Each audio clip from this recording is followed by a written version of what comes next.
Ce qui va se passer, le repas suivant, en fait, tu vas manger beaucoup plus et tu vas entrer dans un espèce de cercle vicieux où ensuite tu vas te dire « Oh là là, punaise, j'ai mangé trop, il faut que je me restreigne, etc. » Pas bon du tout. Regardez mon physique avant que je la commence. Et maintenant, regardez mon physique actuel. Et dites-vous, entre le premier physique et le deuxième, il n'y a eu que 6 mois de travail. Vous n'êtes pas obèse morbide, vous avez juste été un peu à côté de la plaque pendant une période prolongée, vous êtes laissé entraîner par le courant, vous avez 10 kilos à perdre. Attention, j'ai dit la méthode la plus efficace, pas la plus facile. C'est très simple, on part sur un challenge.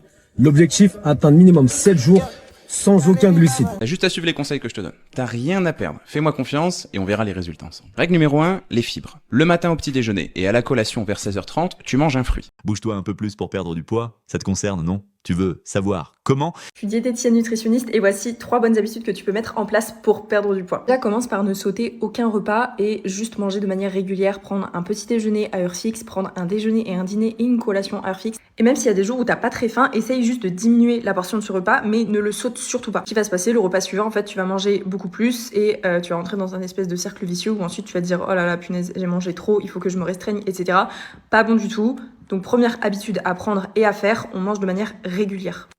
Deuxième conseil, sors de la sédentarité. Toutes les personnes qui n'arrivent pas à perdre du poids que je vois sont ultra sédentaires et marchent moins de 2500 pas par jour. Donc juste bouge-toi un petit peu plus le cul. C'est pas, en vrai, il y a plein de manières de se dépenser un petit peu plus. Garde-toi un petit peu plus loin sur le parking quand tu vas faire tes courses. Ou alors si tu vas au travail et qu'il y a un ascenseur sur ton lieu de travail, bah essaye au moins un trajet dans la journée de le faire en escalier.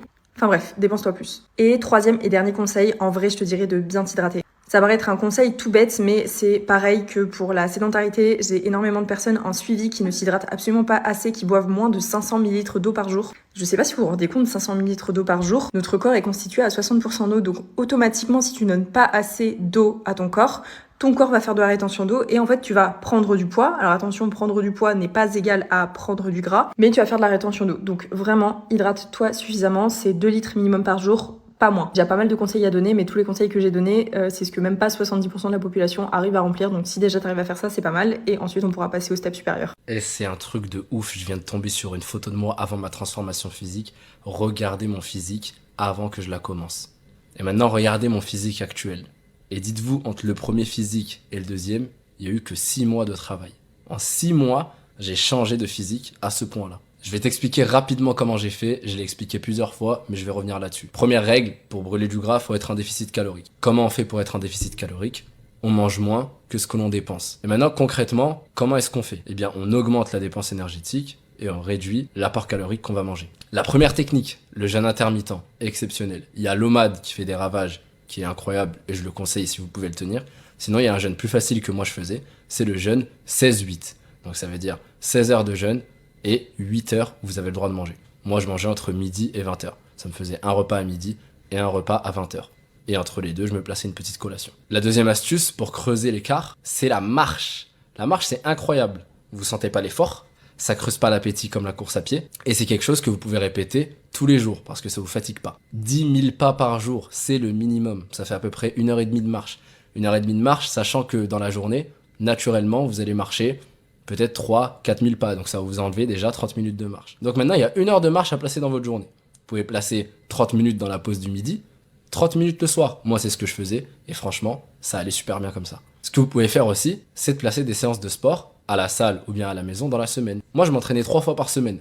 Des séances de 20-25 minutes, mais qui cramaient beaucoup de calories. D'ailleurs, j'ai fait un PDF qui regroupe 8 semaines de séances, donc 3 séances par semaine, ça fait 24 séances, hyper énergivores. Si vous êtes intéressé par le PDF, écrivez PDF en commentaire et en privé, je vous contacterai. La dernière règle, c'est la régularité. C'est bien d'être motivé au début, c'est bien de tenir 1 semaine, 2 semaines.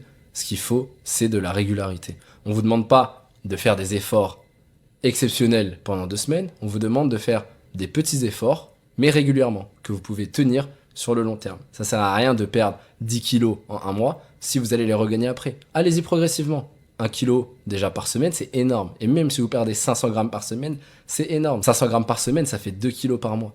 Sur 6 mois, ça vous fait 12 kilos, c'est énorme. Donc ne soyez pas pressés, soyez réguliers. C'est la clé du succès. On a vu comment bouger un peu et boire plus peut aider. Ça montre que de simples actions peuvent changer la donne. Maintenant, voyons comment ajuster tes repas pour perdre du poids. Perdre ces 10 kilos de gras en 3 étapes ultra simples, sans forcer. Bon, vous n'êtes pas obèse morbide, vous avez juste été un peu à côté de la plaque pendant une période prolongée, vous êtes laissé entraîner par le courant, vous avez 10 kilos à perdre, il faut juste rééquilibrer un peu votre alimentation. Bon, vous faites 21 repas dans la semaine, petit déjeuner, déjeuner, dîner. La majorité des calories que vous consommez viennent d'ici, de ces repas. Si on ajuste un peu la composition de ces repas, en cumulatif, on aura ajusté les conséquences sur la balance. Vous allez donc perdre du poids. Étape numéro 1, doubler les protéines et les légumes. Passer d'une escalope de poulet à 2. Passer de 100 g de skyr à 200 g. Passer de 2 œufs à 4 œufs. Passer d'un steak haché à 2. Passer de 150 g de haricots verts par repas à 300. Passer de 100 g de ratatouille à 200. Les repas ne changent pas, vous mangez comme avant, mais avec des portions qui diffèrent. Le goût, la texture, l'apparence restent similaires. Étape numéro 2, diviser les glucides, les féculents par 2. Passer de 100 g de pâtes à 50, de 100 g de riz à 50, de 200 g de pommes de terre à 100 g, de 300 g de pain à 150. Même chose, vos repas n'ont pas drastiquement changé, les portions diffèrent juste un peu. Et étape 3, identifier les bombes et désamorcer-les. Vous mangez 40 g de mayo chaque jour, eh bien passez à la mayo allégée. Vous passez donc de 288 calories à 120 calories. Vous grignotez 50 g de cacahuètes avant le dîner tous les jours, eh bien à la place, mangez une carotte crue. On passe de 300 calories à 20 calories. Vous buvez 400 ml de coca par jour, passez au Coca Zéro. On passe de 170 calories à 0 calories. Vous mangez 30 g de Nutella tous les matins, passez à une pâte à tartiner light. On passe de 165 à 100 calories. Au global, avec ces 3 étapes, vous mangez comme avant. D'un point de vue externe, personne ne se rend compte que vous avez apporté ces changements à vos structures de repas. Et pourtant, juste en faisant ça,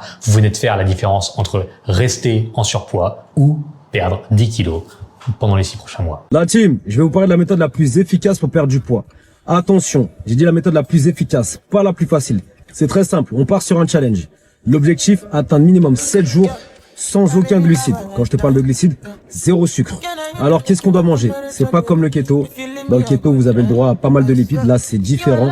Donc on va choisir viande blanche, poisson en grosse quantité, que ce soit cabillaud, thon, sardines, pas de tomates, pas de fruits, pas de riz, pas de pâtes, pas de gâteau. On enlève tout. Allez, tapez dans le verre. Vos meilleurs amis, brocolis, haricots verts, chou-fleur, courgettes.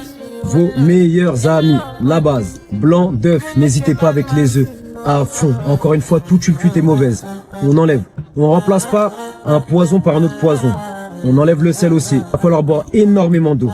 Énormément d'eau. Dans ce challenge, tout est une question de mental. Il vous suffit juste de tenir au moins 7 jours.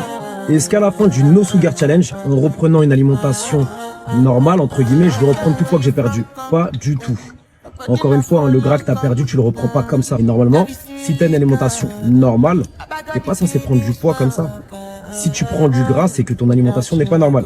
De base, ce challenge, il est hard, il est complexe, je vous mens pas. Mais je vous assure qu'au bout des 7 jours, vous allez avoir des résultats qui vont vous donner envie d'aller encore plus loin que les 7 jours. Je vais vous montrer les personnes de ma team qui ont fait ce test-là, qui sont allés jusqu'à 20 jours et les résultats sont incroyables. Non sucre. Combien? 13 jours. Les gars, comme. Regardez, ça. Perdre du poids, c'est surtout une question de régularité et d'effort quotidien. Alors, prêt à bouger plus et manger mieux, pense à l'avenir et continue sur cette voie. Si tu veux perdre du poids, j'ai un défi à te proposer. 7 jours pour perdre du poids. Ça te tente ou pas? T'as juste à suivre les conseils que je te donne. T'as rien à perdre. Fais-moi confiance et on verra les résultats ensemble. Règle numéro 1, les fibres. Le matin au petit déjeuner et à la collation vers 16h30, tu manges un fruit. Et le midi et le soir, tu mets au moins 200 g de légumes de saison. Règle numéro 2, les protéines. Le matin au petit déjeuner et à la collation, tu mets un laitage. Tu mets un skyr, 2 petits suisses, un fromage blanc ou encore un yaourt à la grecque. Et le midi et le soir, tu mets entre 100 et 150 g de protéines, donc tu peux mettre de la viande blanche, du poisson ou des œufs. Règle numéro 3, les féculents. Pendant les 7 jours qui viennent, tu ne prends que des féculents de qualité, ça veut dire des féculents complets ou des céréales complètes, le quinoa, le boulgour, ce genre de choses, ou encore des légumineuses. Les lentilles, tous les pois, petits pois, pois chiches, pois cassés et tous les haricots secs. Règle numéro 4, 1,5 litre d'eau par jour répartie sur toute la journée. Et règle numéro 5, 30 minutes d'activité physique par jour. J'ai pas dit sport, j'ai dit activité physique. L'important c'est que tu te bouges et que tu te dépenses. Je te précise que la marche, ça ne compte pas à moins que tu y mettes un petit peu de rythme. Si tu le fais, tu me mets un pouce en commentaire et surtout tu sais qu'on est plus fort à plusieurs. Donc partage cette vidéo auprès de quelqu'un qui pourrait t'accompagner dans ce challenge. Comme ça vous le faites ensemble et je suis sûr que vous allez vous motiver ensemble. En attendant, moi je te retrouve demain pour une nouvelle astuce.